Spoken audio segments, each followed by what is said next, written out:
ตาดแบบงามๆเลย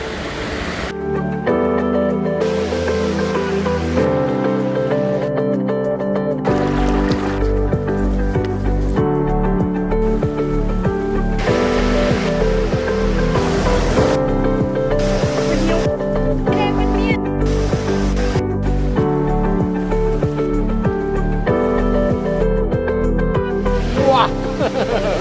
จากการเดินทางมาว่านี่10 ลักพอดีมีพาน้ำตกอยู่2 จุดแต่ว่าจุดสุดท้ายเมื่อกี้เนี่ยค่อนข้างจะบาดเสียวนิดนึงแต่ว่าเห็นทางจะไปทั้งหน้าเบิ่งแล้วก็สิบรอดแล้วเปลี่ยนแล้วขึ้นภูโอ้โหเลย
ผู้เบี้ย